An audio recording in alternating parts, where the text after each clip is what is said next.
கௌதம முனிவரின் சாபமும் மோட்சமும். வரதராஜ பெருமாள் கோவில் சிறப்புகள். வரதராஜர் பிரம்மா தன்னுடைய மனம் தூய்மை பெறுவதற்காக காஞ்சிபுரம் சென்றார். அப்போது அவர் தனது மனைவி சரஸ்வதியை விட்டுவிட்டு மற்ற மனைவிகளான சாவித்ரி, காயத்ரி ஆகியோரை வைத்து அந்த யாகத்தை செய்தார். இதனால் கோபம் கொண்ட சரஸ்வதி யாகத்தை அழிப்பதற்காக வேகவதி என்ற ஆறாக உருவெடுத்து பாய்ந்தோடி வந்ததால் இதையடுத்து பிரம்மதேவன் மகாவிஷ்ணுவான பெருமாளிடம் வேண்டினார்.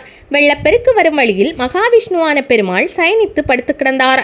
இதனால் அவரை தாண்டி ஆற்றினே செல்ல முடியவில்லை. எப்படி பிரம்மன் வேண்டியதும் வரம் தந்தவர் என்பதால் இந்த கோவில் பெருமாள் வரதராஜர் என பெயர் பெற்றுள்ளார். அனந்த சரஸ் திருக்குளம். வரதராஜ பெருமாள் கோவிலில் அனந்த சரஸ்வதி குளம், பொற்றாமரை திருக்குளம் என 2 திருக்குளங்கள் அமைந்துள்ளன.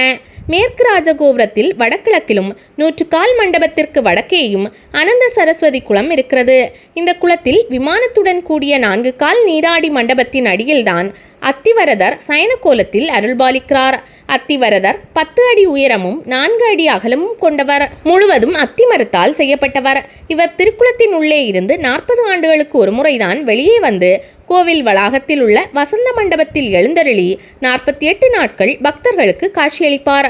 30 நாட்கள் சயன கோலத்திலும் 18 நாட்கள் நின்ற கோலத்திலும் காட்சியளிப்பார்.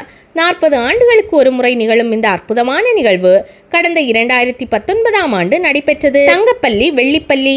சிருங்கி பேரர் என்ற முனிவரின் 2 மகன்கள் கௌதம முனிவரிடம் சீடர்களாக இருந்தனர். ஒரு முறை பூஜைக்கு அவர்கள் இருவரும் தீர்த்தம் கொண்டு வந்தனர். அந்த தீர்த்தத்தில் பள்ளி கிடந்தது. இதனால் கோபம் கொண்ட கௌதம முனிவர் அவர்கள் இருவரையும் பள்ளிகளாக மாறும்படி சபித்தார். பிறகு சீடர்களை காஞ்சிபுரம் சென்று வழிபட்டால் மோட்சம் உண்டு என்று கூறினார். இதையடுத்து இருவரும் காஞ்சிபுரம் வரதராஜ பெருமாள் கோவிலுக்கு சென்று வழிபட்டனர். இறைவன், உங்கள் ஆன்மா வைகுண்டம் செல்லும் அதே நேரம் உங்களின் சரீரம் பஞ்சலோகங்களால் எனக்கு பின்புறம் இருக்கட்டும் என அருள்பாலித்தார். மேலும் தன்னை தரிசிக்க வருபவர்கள் உங்களையும் தரிசித்து சகல தோஷங்களும் நீங்க பெறுவார்கள் என அருளினார். அதன்படி இந்த கோவிலில் உள்ள தங்கம் மற்றும் வெள்ளியாலான பள்ளிகளை பக்தர்கள் வணங்கி செல்கின்றனர்.